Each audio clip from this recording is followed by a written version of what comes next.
Así como viajando se aprende a conocer el propio país, por las comparaciones que uno suele hacer, conocer cómo se vive en culturas muy distintas a la nuestra también nos permite conocer mejor a nuestra propia cultura y nos mueve a realizar algunas reflexiones filosóficas. En este video primero voy a contar la historia de una mujer suiza que dejó a su novio por un guerrero africano. Es una historia real que dio lugar al libro y a la película que llevan por título La Masái Blanca. Masái es el nombre de la tribu del guerrero. Y luego voy a compartir algunas reflexiones a propósito de la historia. En mi caso vi primero la película, me fascinó la historia y busqué el libro. Después leí los dos siguientes en los que se cuenta cómo siguió la historia y voy por los dos últimos libros. Aristóteles decía que la inteligencia práctica consiste en combinar un principio ético general con una situación particular. Y siempre que hacemos filosofía práctica deberíamos tener presentes estos dos ejes, el de la teoría y el del caso particular. El principio ético general podría ser, entre muchos otros, como decía el filósofo Mario Bunge, vive y ayuda a vivir a los demás, o no le hagas a tu prójimo lo que no quieres que te hagan a ti mismo, o no le hagas a tu prójimo lo que no quieres que te hagan a ti mismo. Ellos podrían tener gustos diferentes. Corinne Hofmann nació en Alemania en 1960, pero se crió en Suiza.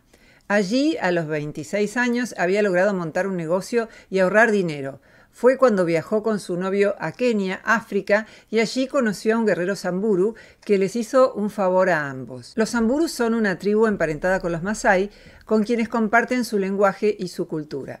El aspecto del guerrero Samburu fascina a Corinne, que se enamora como si literalmente hubiera sido atravesada por la flecha de Cupido. Esta es la foto de Corinne y su guerrero Masái, y esta es la foto de los personajes que los representaron en la película. El guerrero es muy alto y lleva solo un paño que le cubre las caderas. Sus largos cabellos están recogidos en finas trenzas y el rostro está cubierto de signos pintados. Corinne no le saca los ojos de encima, lo que pone muy celoso a su novio. En la película se muestra que la protagonista ahí mismo decide quedarse en Kenia para vivir su romance con el guerrero Samburu, pero en la realidad el proceso fue más gradual. El libro en el que se basó la película describe con lujo de detalle cómo fue en realidad la convivencia de Hofmann con los Masái, con quien ella establecerá lazos más fuertes.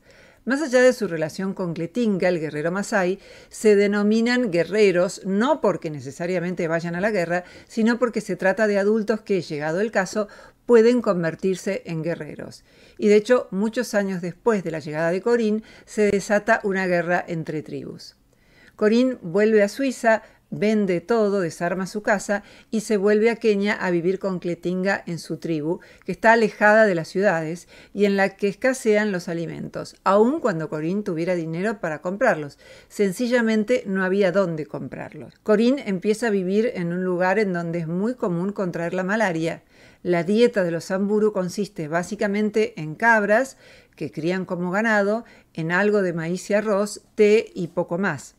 Corinne se enferma en 4 ocasiones de malaria, incluso estando embarazada, y también contrae hepatitis. Hay que aclarar que Corinne al principio casi no sabe hablar inglés y Cletinga apenas sabe 10 palabras en inglés. Con el tiempo ella aprendió mejor el inglés y un poco de suajili, una de las lenguas que se habla en África, y con su marido Cletinga empiezan a hablar una mezcla de inglés y suajili.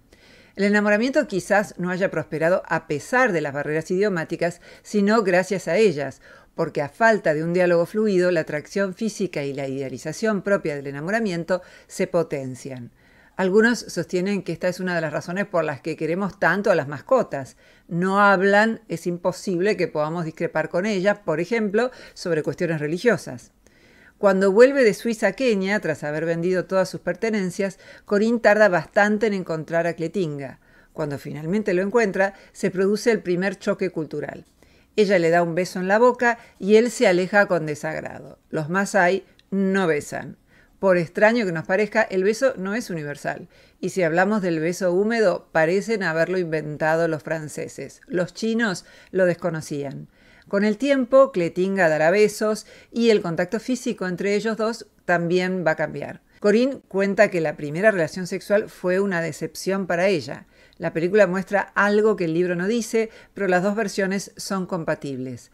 En el libro dice que la relación fue demasiado rápida, no hubo nada de romanticismo y el placer de ella no parecía contar. En la película muestran que él la dio vuelta y lo hicieron con la postura del perrito. Se llama así porque es como lo hacen los perros. Además de esta primera desilusión, lo que Corinne pensó entonces es que con el tiempo él podía aprender. Ella le enseña su concepto de amor y ternura, introduciéndolo en un mundo completamente nuevo de sensualidad. Aunque en Kenia la ablación del clítoris está prohibida, entre los masái es la regla. Una mujer puede casarse y es considerada una adulta cuando alrededor de los 12 o 13 años le producen la ablación del clítoris. A la misma edad, a los varones les hacen la circuncisión. La diferencia es que la circuncisión no afecta al goce sexual masculino y sí impide que las mujeres tengan orgasmos, además de generarles toda suerte de infecciones y complicaciones en el parto. Cuando tras múltiples relaciones sexuales con Cletinga, Corinne finalmente tiene un orgasmo, él se asusta, le tapa la boca para que no grite y le pregunta si tiene algún problema. Cuando logra reponerse, ella trata de explicarle que es un orgasmo y él le responde: debe ser una particularidad de las europeas, acá eso no sucede. Claro, no sucede porque las mujeres casadas carecen de clítoris.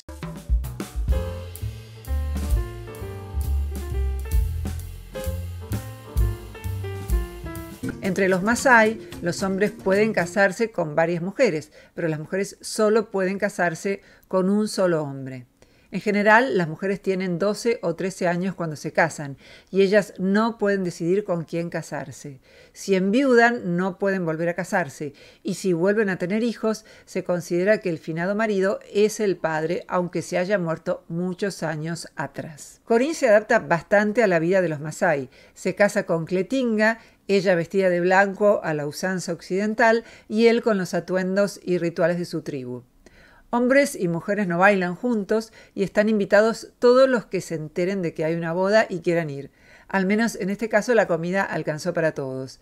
Entre los masái, la mujer es la que deja su hogar cuando se casa y va a vivir con la familia del marido. El primer hijo en general va a vivir con la abuela paterna y es quien la ayudará cuando sus fuerzas flaqueen. Corinne y Cletinga discuten en determinado momento sobre la cantidad de hijos que quieren tener. Él dice que quiere 8 porque un hombre sin hijos no vale nada, dice, y Corinne le dice que a lo sumo quiere 2. Entonces Cletinga le responde: ¿ves? Para eso sirve tener varias esposas, para que no tengas que cargar con el fardo de tener todos los hijos vos. Finalmente, Corinne queda embarazada y tiene a su niña en un hospital de Kenia, donde no existe anestesia para los partos y donde no hay ningún tipo de entrenamiento para parir. Ella piensa que si tantas adolescentes pueden parir, ella también podrá hacerlo.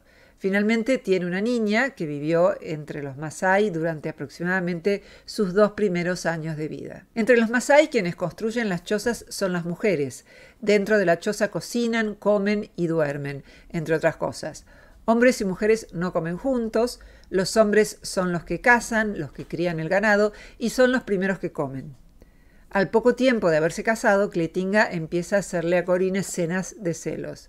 Corinne no puede hablar con nadie o ausentarse de su vista sin que él presuponga que estuvo con otro tipo. Incluso cuando va al baño, que está lejos de las chozas, le hace una escena de celos. Cuando ella escribe una carta a su familia en Suiza, Cletinga se la saca, se la hace traducir y si no le gusta, la rompe. El punto de inflexión para ella, el momento en que sintió que dejó de quererlo, fue cuando él presupuso que la hija que tuvieron había sido concebida junto a otro hombre.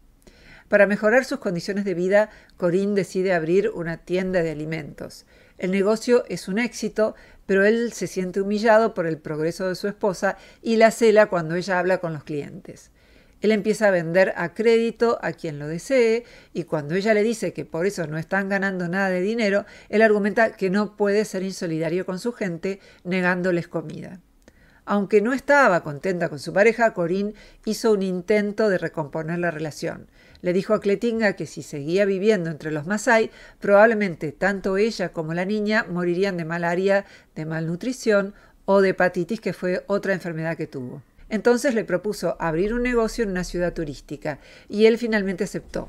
Pero la relación no hizo otra cosa que empeorar, básicamente porque Cletinga estaba entrenado para cazar animales en la selva y para tener ganado, que es la única riqueza y moneda de cambio básica de los masái, pero no para tener una vida en una ciudad para turistas. Ahí empezó a beber demasiado alcohol y a emborracharse, y las escenas de violencia se fueron incrementando hasta que en cierta oportunidad, en medio de otra de las escenas de celos, ella le dijo que estaba loco, él le dio una cachetada, ella se la devolvió y los habitantes de la aldea intervinieron para evitar un final trágico.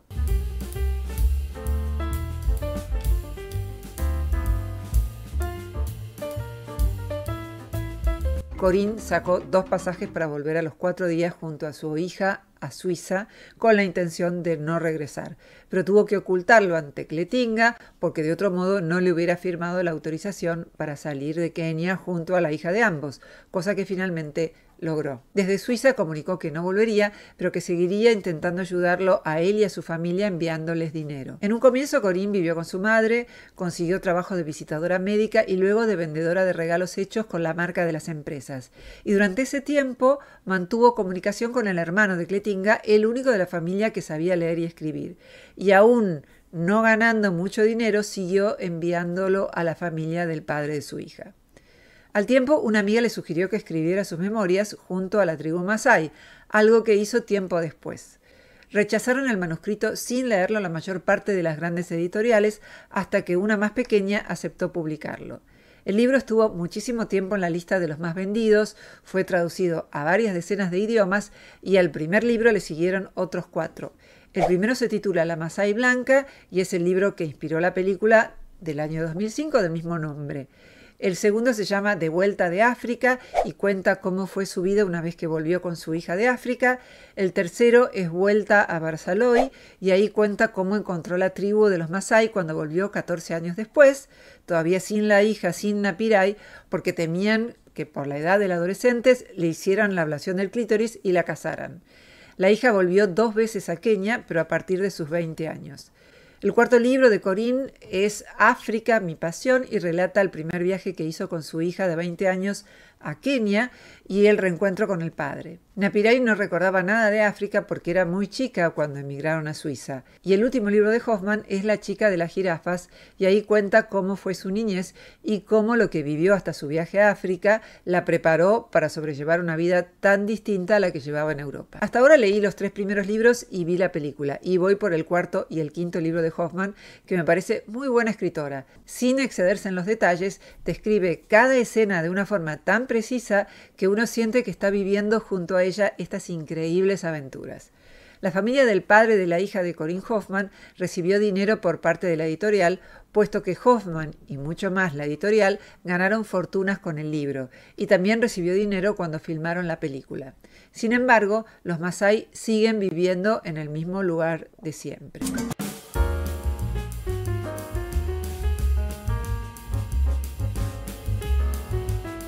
¿Qué podemos pensar a partir de una historia real como esta?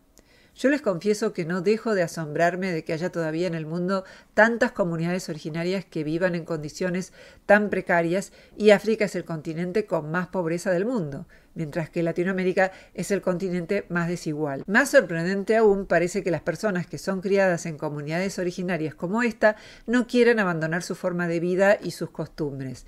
Y no solo por malas razones. Difícilmente en estas comunidades alguien se sienta solo, como se sienten solas muchas personas en Suiza o en otros países occidentales. La interdependencia es muy grande. Del relato de Hoffmann se desprende que siempre que se puede se ayuda a los demás, con algunas excepciones, como cuando Corinne ayuda a una Masái a llegar al hospital para que salven su vida en el contexto de un parto peligroso y su marido se muestra muy poco proclive a colaborar. Una hipótesis de por qué no quieren abandonar sus tradiciones es porque la mayoría de ellos, al menos en la década del 80 del siglo pasado, no iban a la escuela. Cuando la escuela no es un mero reflejo de una comunidad religiosa, pone en contacto a la infancia con el resto de la cultura universal y lo hace en principio enseñando a leer y escribir y luego poniendo en contacto con formas de vida que pueden ser muy distintas a las de la propia familia. Otra enseñanza de esta historia es, a mi modo de ver, lo engañoso que puede ser el enamoramiento cuando arraiga apenas en una apariencia física atractiva y en una única acción solidaria. Corinne deja toda su vida en Suiza para vivir con un hombre del que lo único que sabe es que le resulta muy atractivo físicamente y fue en cierta ocasión capaz de tener un gesto solidario con ella. Y claro, Mucha fue su desilusión cuando chocaron dos mundos tan distintos, y no solo por el contexto cultural, sino también por las características de Cletinga en particular. Hay una escena del libro en la que Corinne está hablando con su suegra, y Corinne se queja de que su marido sea tan celoso, y la suegra le responde: «Todos los hombres son así, por eso es que viene bien que tengan varias esposas». Es decir, la suegra está diciendo que una ventaja de la poligamia es que los hombres pueden ir a molestar a sus otras esposas dejándolas a ellas tranquilas por un rato. Otra enseñanza es que muchas personas prefieren vivir experiencias aun cuando no sean mayormente agradables antes de privilegiar el hedonismo, que es la sucesión de esperados placeres. En el segundo libro de Hoffman, Vuelta de África, ella cuenta que hace una excursión para escalar el Kilimanjaro, la cumbre más alta de África. El clima es muy hostil, hace más de 20 grados bajo cero en la cumbre, duermen a la intemperie y, sin embargo, ella paga para acceder a esta experiencia que le permite superar sus propios límites. Hoy Corinne Hoffman vive en Lugano, Suiza. Es una región montañosa en la que se habla italiano. Su hija ya es una mujer adulta, tiene una peluquería en Suiza y es maquilladora y es, según su madre, europea hasta la médula. Corinne conoció a su actual pareja saludando a un apuesto señor con el que se cruzó durante uno de los paseos por la montaña en Lugano, y en alguna de sus últimas entrevistas dice que ahora puede disfrutar de conversaciones complejas con su marido, puesto que hablan el mismo idioma. Los últimos párrafos del tercer libro de Corinne Hoffman, titulado África, mi pasión, dicen lo siguiente: «Me he dado cuenta de lo bien que vivimos en Europa. La mayoría de la gente tiene un techo sobre su cabeza, agua corriente, aseos o baños, electricidad, televisores, heladeras, una cama y calefacción cuando la necesitan. Tenemos todo lo que necesitamos para vivir, pero a los ojos de los africanos lo que nos hace pobres es la soledad que acompaña a nuestro lujo, lujo entre comillas. Hemos dejado atrás nuestra familia y nuestra vida familiar y comunitaria en favor de un egoísmo desenfrenado. Muchas personas padecen la soledad y solo se comunican a través de Internet. Nuestros apartamentos son cada vez más grandes, pero los familiares que viven en ellos se reducen. Obviamente, la gente rica de África también disfruta de lo que disfrutan los europeos, pero lo que muchos africanos no entienden cuando miran a la sociedad blanca es el estrés con que vivimos, la mirada dura y seria en nuestros rostros todo el tiempo. Ante sus ojos tenemos todo para vivir una vida fácil y relajada, pero no solemos ser conscientes de eso. Gran parte de lo que me atrae de África es lo intangible, lo impredecible, el caos, los animales, su carácter salvaje. ¿Qué sería de África sin los corazones cálidos, el amor por la vida y la diversión de sus habitantes? A pesar de las duras condiciones en las que viven, tienen una actitud relajada ante la vida. Tienen un tipo de vida que el dinero no puede comprar. Solo podemos intentar absorber un poco de ella, guardarla en nuestros corazones. Para mí, África es una pasión, una historia de amor para toda la vida. El libro termina con una invitación a colaborar con la Fundación Masai Blanca de Kenia. Son una fundación benéfica con sede en Suiza. Su principal objetivo es apoyar los proyectos de salud y educación descritos en el libro África, mi pasión, y también proporcionar ayuda cooperando con instituciones locales como las que pueden ver en pantalla. Si desea convertirse en miembro o simplemente quiere saber más, visite el siguiente sitio o comuníquese con la siguiente dirección. ¿Qué opinas sobre esta historia? ¿Habías oído hablar de ella? Enterarte sobre formas de vida muy distintas a la tuya ¿generó en vos algún replanteo, alguna reflexión sobre la cultura en la que vivís? Gracias por llegar hasta acá, los leo en los comentarios. También voy a dejar los datos para que quienes lo deseen puedan colaborar económicamente ayudando a los Masái. Una pequeña donación para ellos puede hacer una gran diferencia.